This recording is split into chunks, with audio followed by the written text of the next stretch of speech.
বিভাগৰ উদ্যোগত আৰু মইনাপৰীয়া নামঘৰ পৰিচালনা সমিতিৰ পূৰ্ণ সহযোগত আমাৰ এই মইনাপৰীয়া অঞ্চলৰ ৰাইজে আজি সমূহীয়াভাৱে কঠীয়া পাৰিলে আৰু বান বিধ্বস্ত লোকসকলক এই কঠীয়াৰে উপকৃত কৰিব। এই ধানটো হৈছে বিনা 17। ই খুব শ্বৰ্ট ডিউৰেশ্যন, কম সময়ৰ ভিতৰতে ফল দিব পাৰে।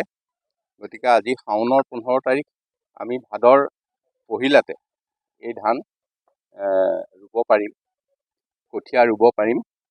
গতিকে আমি ভাবিছোঁ যে যিসকল ক্ষতিগ্ৰস্ত ৰাইজ তাৰ কিছু হ'লেও সকাহ দিবলৈ আজি যি অসম চৰকাৰৰ কৃষি বিভাগ আৰু মইনাপৰীয়া নামঘৰ পৰিচালনা সমিতিয়ে উদ্যোগ ল'লে, ই ৰাইজক বিভাগৰ উদ্যোগত আৰু মইনাপৰীয়া নামঘৰ পৰিচালনা সমিতিৰ পূৰ্ণ সহযোগত আমাৰ এই মইনাপৰীয়া অঞ্চলৰ ৰাইজে আজি সমূহীয়াভাৱে কঠীয়া পাৰিলে আৰু বান বিধ্বস্ত লোকসকলক এই কঠীয়াৰে উপকৃত কৰিব।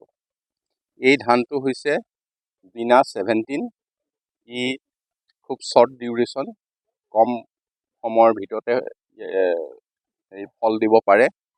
গতিকে আজি শাওনৰ 15 তাৰিখ, আমি ভাদৰ পহিলাতে এই ধান ৰুব পাৰিম, কঠীয়া ৰুব পাৰিম।